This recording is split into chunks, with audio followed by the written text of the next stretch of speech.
बात करेंगे Wheatstone bridge के बारे में। देखो व्हीटस्टोन ब्रिज क्या होता है, व्हीटस्टोन ब्रिज जो होता है ना वो 4 रजिस्टर का एक ऐसा अरेंजमेंट होता है, एक 4 रजिस्टर का एक ऐसा अरेंजमेंट होता है। देखो यहाँ पर एक रजिस्टर, यहाँ पर एक रजिस्टर, यहाँ पर एक रजिस्टर और यहाँ रजिस्टर, ठीक है ना। इसको हम लोग ऐसा कनेक्ट कर देते हैं, एक क्वाड्रेटेड के फॉर्म का अरेंज करते हैं, जिसमें से ये एक आर्म में हमारा एक रजिस्टर, ये दूसरे आर्म में दूसरा रजिस्टर, तीसरे आर्म में तीसरा रजिस्टर, चौथे आर्म में चौथा रजिस्टर, और यहाँ पर इस वाले टर्मिनल से इस टर्मिनल को हम लोग एक गैल्वेनोमीटर के साथ कनेक्ट कर देते हैं, ठीक है ना। तो एक ऐसा 4 रजिस्टर का एक ऐसा कॉम्बिनेशन होता है, एक ऐसा अरेंजमेंट होता है जिसका यूज करके हम लोग डिटरमाइन कर सकते हैं, एक इसमें से किसी एक रजिस्टर का वैल्यू अननोन होगा, उस अननोन रजिस्टर का वैल्यू हम लोग क्या कर सकते हैं, बहुत ही क्विकली और एक्यूरेटली निकाल सकते हैं। इसी को क्या कहते हैं, व्हीटस्टोन ब्रिज के नाम से जानते हैं। बात समझ में आया। तो इसको सबसे पहले किसके द्वारा खोजा गया था, नाम, इनका नाम व्हीटस्टोन, जो नाम व्हीटस्टोन कैसे पड़ा, साइंटिस्ट थे, एक नाम, एक फिजिसिस्ट थे, एक क्या थे, एक ब्रिटिश फिजिसिस्ट थे जिनका नाम था क्या था, सर चार्ल्स एफ व्हीटस्टोन नाम था, ठीक है ना। 1843 की बात है, 1843 में इन्होंने एक ऐसा अरेंजमेंट तैयार किया जिस अरेंजमेंट के मदद से हम लोग किसी एक रजिस्टर का वैल्यू को पता कर सकते हैं, इसी को व्हीटस्टोन ब्रिज कहते हैं। अगर इसके सेटअप को समझना है तो हम लोग इसके सेटअप को कुछ इस प्रकार से समझ सकते हैं। देखो क्या है ना कि देखो यहाँ सेटअप हम बना करके इसका लेकर के आए हुए हैं। देखो क्या है ना कि हम रजिस्टर की जगह पर हम बल्ब ले लिए, ठीक है ना, क्योंकि इसका भी रेजिस्टेंस कुछ ना कुछ है। देखो एक आर्म है ये वाला, ये दूसरा आर्म हो गया, ये तीसरा आर्म हो गया, ये चौथा आर्म हो गया। बात समझ में आ गया। इसको क्वाड्रेटर के फॉर्म में अरेंज किया हुआ है। यहाँ पर एक बल्ब यानी एक रजिस्टर लगा है, दूसरा रजिस्टर यहाँ है, तीसरा रजिस्टर यहाँ है, चौथा रजिस्टर यहाँ पर है, और यहाँ पर जो है ना इसको इसके साथ कनेक्ट करके गैल्वेनोमीटर के साथ कनेक्ट करना चाहिए। तो गैल्वेनोमीटर जो है ना करंट का डिफ्लेक्शन बताएगा। तो यहाँ पर हम बल्ब भी लगा दिए हैं, क्योंकि बल्ब में डिफ्लेक्शन मतलब जलेगा, अगर डिफ्लेक्शन शो कर रहा है मतलब करंट का फ्लो कर रहा है, तो यहाँ बल्ब अगर जलेगा मतलब यहाँ पर क्या हो रहा है, करंट का फ्लो कर रहा है। बात समझ में आया ना। तो ये अरेंजमेंट कुछ हमारा क्या हो गया, गैल्वेनोमीटर, सॉरी क्या हो गया, व्हीटस्टोन ब्रिज का हो गया। अब क्या होता है ना कि बैलेंस व्हीटस्टोन ब्रिज होना चाहिए। क्या होना चाहिए, बैलेंस व्हीटस्टोन ब्रिज होना चाहिए। तो हम लोग बैलेंस व्हीटस्टोन ब्रिज के बारे में बात हम लोग करेंगे। इसका सेटअप समझ में आ गया ना। क्या होता है कि 4 रजिस्टर होता है PQRS, जिसको हम लोग क्या करते हैं, एक क्वाड्रेटर के फॉर्म में, और हर एक आर्म एक रजिस्टर लगा दिया जाता है, और हम लोग इसकी बैटरी को देखो यहाँ से लेकर के हम लोग इसको EMF के साथ कनेक्ट करेंगे, पावर सोर्स के साथ उसको कनेक्शन हम लोग यहाँ पर देंगे। तो battery of EMF E is connected between the A and C, A को और C को निकाल कर तार से हम क्या किए हुए हैं, पावर सोर्स के साथ में कनेक्ट हम लोग इसको करेंगे, ठीक है ना। अब देखो क्या होता है कि हम लोग मान कर चलते हैं कि S मेरे पास जो रेजिस्टेंस है जिसके वैल्यू को निकालना है, मान लो S जो रेजिस्टर है इसके वैल्यू को हमको पता करना है, इसके वैल्यू को हमको मालूम करके चलना है। तो मालूम करने के लिए हम लोग इस तरह से एडजस्ट करेंगे ना, इन चारों को एडजस्ट करेंगे कि इसमें जो हमारे पास जो है ना यहाँ पर किसी तरह का कोई करंट का फ्लो नहीं करेगा, ठीक है ना। तो हम लोग बोल सकते हैं यहाँ पर the resistance R is so adjusted that there is no deflection in the galvanometer, galvanometer में किसी तरह का कोई डिफ्लेक्शन नहीं होगा। बात समझ आया। अब इसको हम लोग कहते हैं balance Wheatstone bridge. Balance Wheatstone bridge का मतलब क्या होता है कि a bridge is said to be balance when the potential difference across the galvanometer is zero, यानी ये जो गैल्वेनोमीटर का जो कनेक्शन है ना इसके इसके बीच का पोटेंशियल डिफरेंस क्या हो जाएगा, जीरो हो जाएगा, और जीरो हो जाएगा तो ये बल्ब हमारा ग्लो नहीं करेगा। चलो इसको हम लोग करके देखते हैं, इसको हम लोग करके देखते हैं। इसमें हम पावर सप्लाई इसको हम लोग कनेक्शन देते हैं। चलो तो वो क्या होता है बात समझना, ठीक है ना। चलो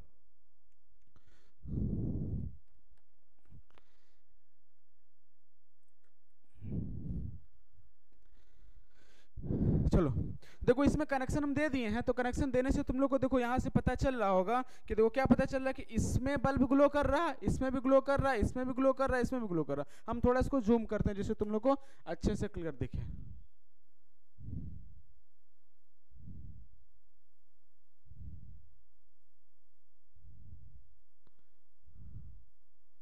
दिख रहा है सबको अच्छे से। चलो देखो यहाँ पर क्या है, देखो चारों का चारों बल्ब ग्लो कर रहा है, ग्लो कर रहा है ना, दिख रहा है ना सबको ग्लो करता हुआ। शायद लाइट से नहीं दिख रहा होगा, हम थोड़ा टेढ़ा करते हैं तो दिखेगा अच्छे से। देखो ये भी ग्लो कर रहा है, ये भी ग्लो कर रहा है, ये भी ग्लो कर रहा है, और ये भी ग्लो कर रहा है। मतलब इसमें चारों का चारों बल्ब इक्वली ग्लो कर रहा है, कहीं पर भी किसी में कोई अंतर नहीं आ रहा है कि एक ज्यादा ग्लो कर रहा है, कम ग्लो कर रहा है। लेकिन बीच वाला जो है ना ये वाला, ये इसको हम लोग क्या बोलते हैं, ये गैल्वेनोमीटर का जगह है, यहाँ वाला बल्ब ग्लो नहीं कर रहा है। इसका मतलब क्या हो गया, ये बैलेंस फॉर्म में है। किस फॉर्म में, बैलेंस फॉर्म। मतलब ये वाला जो आमने सामने वाला जो है ना इसका P/Q का रेशियो जो है वो हमारा क्या है, R/S के रेशियो के बराबर है। इसी को कहते हैं बैलेंस व्हीटस्टोन ब्रिज। अगर हम क्या करते हैं, इसमें से किसी एक का वैल्यू को, एक रेजिस्टर को निकालते हैं, जैसे मान लो इस बल्ब को निकाल दिए, तो देखो इस बल्ब को निकालने से क्या हुआ कि ये वाला बल्ब का ग्लो बढ़ गया है ना, ये वाला थोड़ा सा ग्लो कर रहा है, ये वाला बहुत कम ग्लो कर रहा है, और इसमें भी कुछ ना कुछ थोड़ा थोड़ा जलना शुरू हुआ, मतलब ये बैलेंस फॉर्म में नहीं है, ये इसको बैलेंस व्हीटस्टोन ब्रिज हम लोग नहीं कहेंगे। बात समझ में आया ना। अगर हम इसके जगह पर देखो, इसके जगह पर अब दूसरे वाले को निकालते हैं, इसको निकालते हैं, इसको निकालते हैं, तो इसको निकाल देते हैं, इसको निकालते हैं, तो क्या हो गया, ये वाला हमारा ग्लो कर रहा है ज्यादा ज्यादा, ये कम कम कर रहा है, इसमें थोड़ा सा ग्लो कर रहा है। बात समझ में आया कि नहीं आया? चलो अब देखो इसको अगर हम लोग लगा देते हैं तो फिर से क्या हो गया, बैलेंस हो गया। आया क्लियर है? इसको अगर निकालते हैं, इसको अगर निकालते हैं तो सेम चीज यहाँ पर देखो, ये ग्लो किया, ये थोड़ा सा ग्लो कर रहा है, फिलामेंट केवल चल रहा है, इसका केवल फिलामेंट चल रहा है, देख सकता है, इसका केवल क्या चल रहा है, फिलामेंट चल रहा है ना। देखो इसको थोड़ा सा, क्लियर है, केवल फिलामेंट जल रहा है, सबको दिख रहा होगा है ना, फिलामेंट जल रहा है इसका, क्लियर है सबको। चलो अब देखो क्या करते हैं, इसको जब लगा देते हैं तो फिर से हमारा क्या हो गया, फिर से हमारा क्या हो गया, बैलेंस फॉर्म में हो गया, फिर से क्या हो गया, बैलेंस फॉर्म में। इसको हम लोग देख सकते हैं, इसी को क्या कहते हैं, इसी को कहते हैं क्या कहते हैं इसको, व्हीटस्टोन ब्रिज कहते हैं। फिर से एक बार, व्हीटस्टोन ब्रिज क्या है, व्हीटस्टोन ब्रिज हमारा 4 रेजिस्टर का एक ऐसा अरेंजमेंट है जिसका इस्तेमाल करके हम लोग किसी एक का, चारों में से किसी एक का रेजिस्टर को बाकी रेंज के रेस्पेक्ट में हम लोग उसका वैल्यू को एक्यूरेटली और बहुत ही कुछ निकाल सकते हैं। समझ में आ गया? इसी को क्या कहते हैं, बार बार गैल्वेनोमीटर बोलते हैं, इसको क्या कहते हैं, इसको कहते हैं व्हीटस्टोन ब्रिज। और हम लोग बीच में गैल्वेनोमीटर लगाते हैं, क्या लगाते हैं, बीच में गैल्वेनोमीटर यहाँ पर लगाते हैं। और बैलेंस व्हीटस्टोन ब्रिज किसको कहेंगे कि चारों का चारों ग्लो जो रहेगा ना वो इक्वली होगा, बस इसमें नहीं होगा, मतलब इसका रेशियो बराबर होगा इसके रेशियो का, तब यहाँ पर ये वाला में कोई करंट का डिफ्लेक्शन नहीं होगा, करंट फ्लो नहीं करेगा। यही हमारा व्हीटस्टोन ब्रिज होता है। अब इसको हम क्या करेंगे, जो वैल्यू जो आया ना मेरा, उसको हम प्रूव भी करेंगे, इसको हम क्या करेंगे, इसको हम प्रूव भी करेंगे। चलो तो प्रूव करके दिखाते हैं, इसको प्रूव करके हम दिखाते हैं। देखो क्या है, बात को समझना है। यहाँ पर ये मेरे पास में क्या हो गया, गैल्वेनोमीटर हो गया। चलो ये पहले से किया हुआ, हम इसको फिर से इसको करके दिखाते हैं। देखो क्या करेंगे, इसको कैसे हम लोग इसको प्रूव करेंगे कि जो मेरे पास में P/Q जो आया ना वो इक्वल टू R/S के होगा, इक्वल टू क्या होगा, R/S के होगा। इसको हम प्रूव करके दिखाते हैं। चलो तो देखो सबसे पहले हम क्या करेंगे, हम यहाँ पर जो है ये 2 ठो लूप है, एक लूप मेरे पास में A B D और एक दूसरा लूप क्या बना, B C और क्या बना, D बना। अब दोनों ही लूप को लेते हैं, और दोनों लूप में क्या लगाएंगे, किरचॉफ्स का रूल लगाएंगे। क्या लगाएंगे, KCL लगाते हैं, ठीक है ना, किरचॉफ्स का हम लोग रूल यहाँ पर लगाएंगे। चलो तो स्टार्ट करते हैं इसको। देखो सबसे पहले क्या करेंगे, लूप 1 क्या करेंगे, लूप नंबर क्या होगा, ABD। चलो लूप ABD, फिर से कहाँ आया, ए आया, लूप है ना, इसलिए फिर से ए को रिपीट करेंगे। अब बताओ इसमें हम क्या करेंगे, इसका जो लूप होगा वो लूप कुछ ऐसा ले लिए, लूप है कि नहीं, इसका लूप ऐसा कुछ हम लोग ले लिए, कोई दिक्कत है, जिसको ट्रैवर्सल बोलते हैं, लूप ये वाला ले लिए। अब होता क्या है, लूप रूल में हम लोग क्या देखे थे, हम लोग ये देखे थे कि जितना भी करंट और रेजिस्टेंस का रेशियो जो प्रोडक्ट होगा उसका टोटल सम किसके बराबर होगा, उसमें प्रेजेंट क्या होगा, EMF के बराबर होगा। चलो तो ये R में देखो करंट मेरा क्या फ्लो कर रहा है, I1 फ्लो कर रहा है ना, और इसमें रेजिस्टेंस मेरा क्या हो गया, P हो गया, क्या हो गया, P हो गया। चलो तो लिख देते हैं, इसमें क्या लिख सकते हैं, I1 इंटू P। अब देखो इसमें डायरेक्शन ऑफ ट्रैवर्सल जो लूप है, लूप का डायरेक्शन ऊपर की तरफ है और करंट का डायरेक्शन भी ऊपर की तरफ है। जब दोनों का डायरेक्शन सेम होता है ना तो इसका साइन पॉजिटिव लेते हैं, साइन कन्वेंशन के अकॉर्डिंग। हम लोग किरचॉफ्स रूल में पढ़े थे, जो नहीं पढ़ा वो वीडियो जाकर के उसका पहले किरचॉफ्स रूल का देख लेना, समझ में आ जाएगा, तब और अच्छे से ये क्लियर हो जाएगा। क्लियर है ना? चलो अब बताओ क्या होगा, क्या करेंगे, प्लस में I1P। अब देखो ये लूप घूमते घूमते इधर की तरफ आया, बताओ इसमें कितना करंट फ्लो कर रहा है, IG करंट फ्लो कर रहा, और यहाँ इसका रेजिस्टेंस कितना हो गया, मान लो इसका ले लिए G ले लिए, तो क्या होगा, चलो अब देखो इसमें डायरेक्शन ट्रैवर्सल और करंट दोनों सेम है ना, तो पॉजिटिव में हो जाएगा। पॉजिटिव में क्या हो जाएगा बताओ, पॉजिटिव में हो जाएगा IG और इनटू क्या होगा, गैल्वेनोमीटर का रेजिस्टेंस G हो जाएगा। बात समझ में आया? अब बताओ घूमते ये वाले R में भी हमारा रेजिस्टर लगा हुआ है, तो बताओ क्या होगा, इसमें डायरेक्शन ट्रैवर्सल इधर है और करंट इधर बह रहा है, दोनों अपोजिट में है ना, तो इसका नेगेटिव साइन लेंगे। क्या लेंगे, नेगेटिव साइन लेंगे। क्या लेंगे, नेगेटिव साइन लेंगे। बात समझ में आया, नेगेटिव साइन लेंगे। और ये दोनों क्या हो गया, नेगेटिव साइन हो गया, I2 into R, I2 into क्या हो जाएगा, R हो जाएगा। अब इक्वल टू किसके बराबर होगा, EMF के बराबर होगा। अब बताओ इस लूप में EMF कहाँ पर है, इस लूप में कहीं EMF है क्या, नहीं है, तो इक्वल टू कितना हो जाएगा, इक्वल टू 0 हो जाएगा। इक्वल टू कितना हो जाएगा, वो 0 के बराबर वो हो जाएगा। क्लियर है? बात समझ में आया?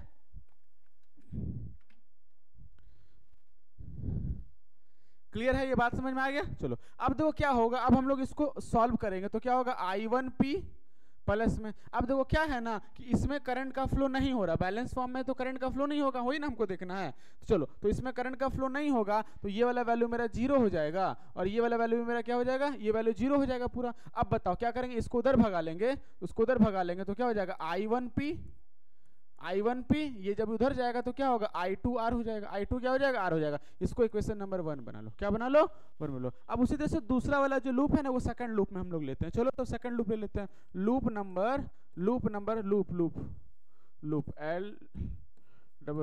लूप। देखो लूप में क्या होगा, ये वाला लूप लो, BCDB, फिर से क्या ले सकते हैं, BCDB, ये हमारा लूप हो गया, ये क्या हो गया, लूप हो गया। अब बताओ इसमें सभी आर्म को देखो और कितना करंट रेजिस्टेंस का प्रोडक्ट किसके बराबर, पूरा ईएमएफ के बराबर होगा। बताओ इस आर्म में क्या करंट जा रहा है, I1 माइनस में IG, और देखो डायरेक्शन ऑफ ट्रेवर्सल ऐसा लिए हैं, है ना, लूप का ऐसा लिए हैं, तो इधर डायरेक्शन जा रहा है, करंट भी इधर जा रहा है, दोनों सेम सेम ना है, तो क्या हो जाएगा बताओ, I1 माइनस में IG इंटू इसमें करंट रेजिस्टेंस कितना है, Q है, क्या है, Q है, ठीक है ना। अब बताओ इसमें कितना है, इसमें भी डायरेक्शन ऑफ ट्रेवल से इधर है और करंट देखो इधर बह रहा है, तो दोनों अपोजिट हो गया ना, तो माइनस लेंगे।